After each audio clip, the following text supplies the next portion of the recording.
anemia and polycythemia, as we have done the discussion of RBCs, erythropoiesis, and regulation of erythropoiesis along with iron and hemoglobin metabolisms, as well as RBC indices. If you have this background knowledge, it would be easier for you to understand the concept of anemia and how to diagnose it and differentiate between different types of anemias, as well as we will be looking into the impact of anemia on the circulatory system and discussing the polycythemia as well. So anemia, if we define, is simply the deficiency of hemoglobin in the blood, which may be caused by either too few RBCs or the defective or little hemoglobin in the cells. So reason can be any, but simply the deficiency of hemoglobin in the blood is named as anemia. And this is showing the physiological examination to diagnose anemia. As you can appreciate, pallor over here in the mucosa of eye, tongue, nails, and palmar surface of hands.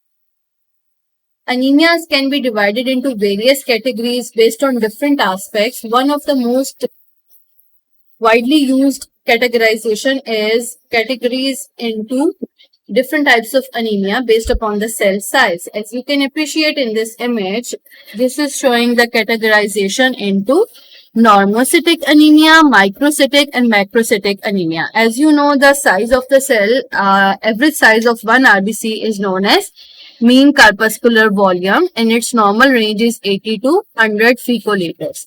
So all those anemias in which the RBC is of normal size are the normocytic anemias. Those are more than 100 fecoliter are macrocytic anemias. Less than 80 fecoliter are microcytic anemias. If we look into only the prototypes of these three types of anemias, under microcytic anemias, we will be definitely discussing the iron deficiency anemia and the thalassemias.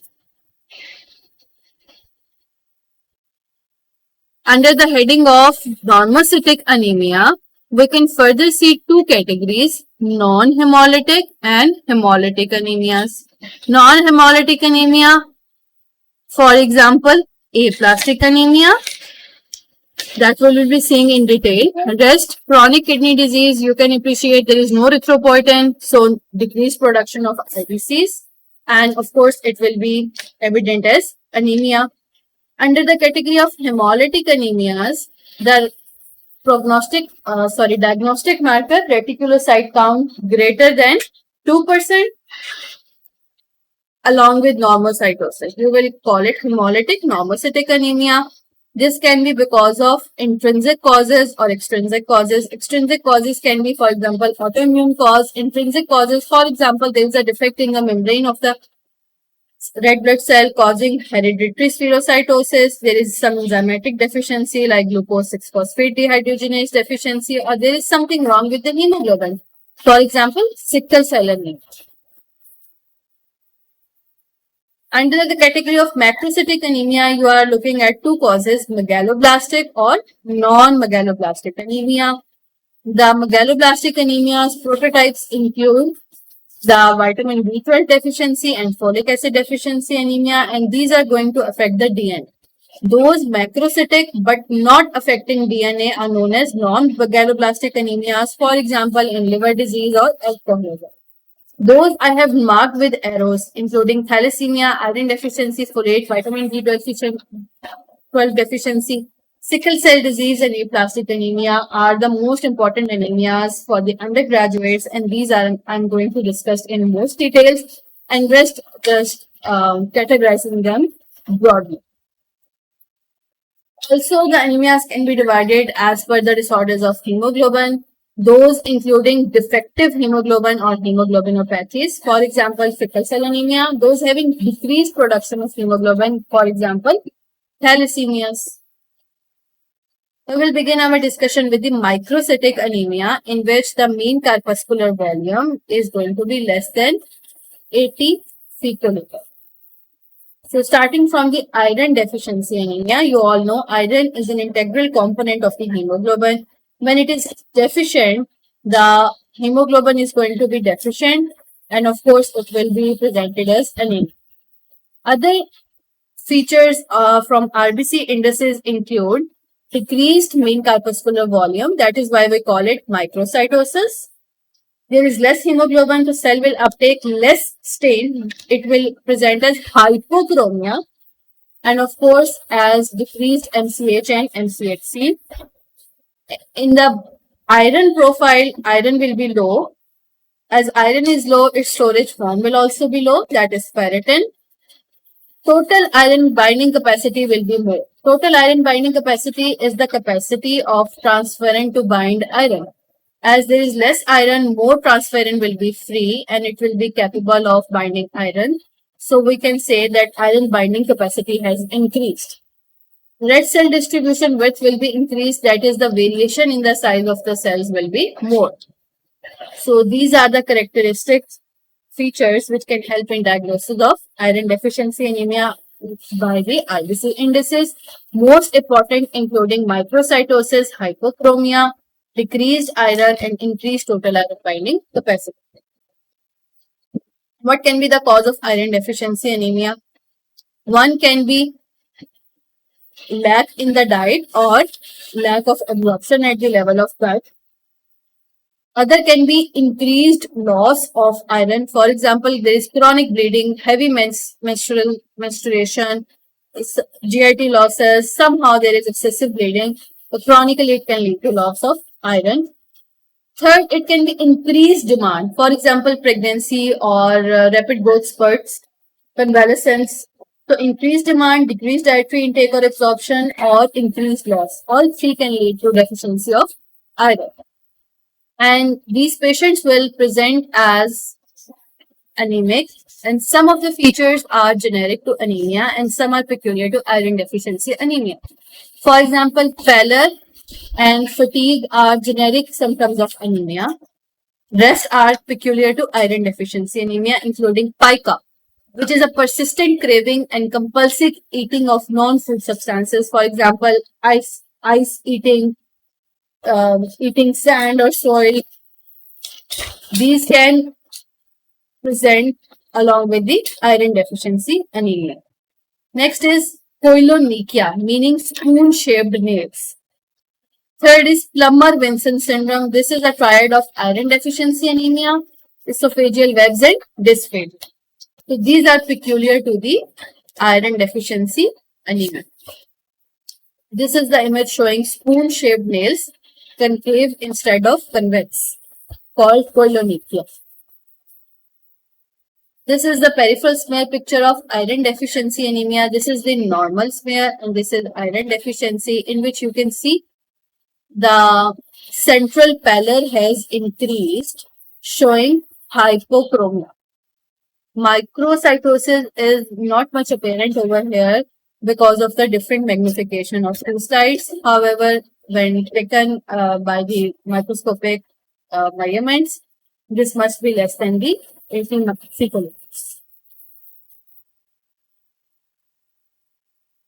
Then the other prototype of microcytic anemias, including thalassemia, we are going to discuss alpha and beta thalassemia.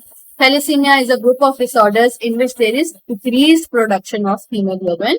Upon RBC indices, you can again appreciate there is microcytosis, that is decreased mean corpuscular volume. Again, there is hypochromia, but it is not mandatory. The thalassemia patient may present as normochromic as well. Iron deficiency anemia mostly present as microcytic, hypochromic. Thalassemia may be normocytic, normochromic or hypochromic, both, depending upon the severity. So, alpha thalassemia will be present when there is something wrong with the alpha gene and there is decreased alpha globin chain synthesis. It can be of 4 types, as there are 4 isoforms of this gene. If there is only one absent, we will call it alpha minima. 2 absent, we will call it alpha minor. If both alleles of same gene are missing, we will call it cis mutation. Of 2 different missing, we will call it transmutation. Alpha minima will present as a silent carrier only. alpha minor will have only mild anemia. If 3 alleles are deleted, we will call it hemoglobin H. That will present as moderate to severe anemia. And if all 4s are deleted, we will call it Bart disease. And this is incompatible with life and the fetal demise will occur. And extreme hemolysis, anemia, and we will call this fetus hydrops fetalis or Bart disease. In Bart disease, there will be no alpha chain, only gamma chains, gamma 4. Hemoglobin H, this is a little bit compatible with life, only beta chains, beta 4. Alpha minima, alpha minor from silent to hydrops fetalis. Whereas in beta thalassemia, there will be point mutations. Alpha thalassemia were because of gene deletions, beta thalassemia because of point mutations at splice sites of promoter sequences, leading to decreased beta globin synthesis. It can be either heterozygous or homozygous. If heterozygous, we will call it thalassemia minor. If homozygous, it will be thalassemia major. Thalassemia minor will be somewhat compensated by increased production of hemoglobin A2 as it has alpha and sigma chains rather than beta chains. Whereas hemoglobin thalassemia major will not be even compensated by increased production of hemoglobin A2. Rather, it will present with severe anemia and extramedullary hematopoiesis.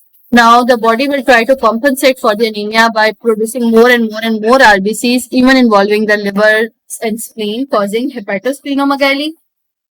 And because of this excessive hematopoiesis, there will be bone marrow expansions showing clue-cut appearance on skull X-ray. I will show you the images in a while.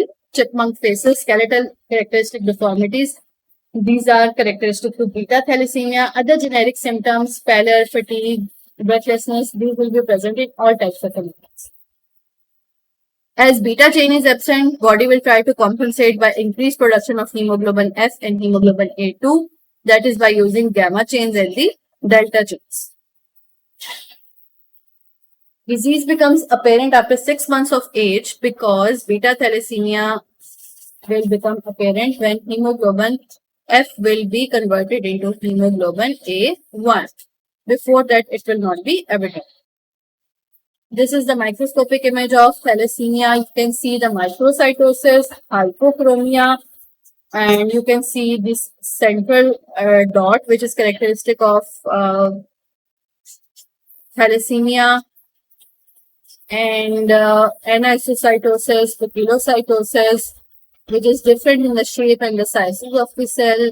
And the central dot that you can see, we call this appearance the target cells. This is the clue-cut appearance of a skull X-ray. As you can see, spiny hair spicules. This resembles this type of the haircut. That is why called clue-cut appearance. Also called it hair on end appearance. That is all about microcytic anemias. We will continue with the macrocytic anemias in the next session.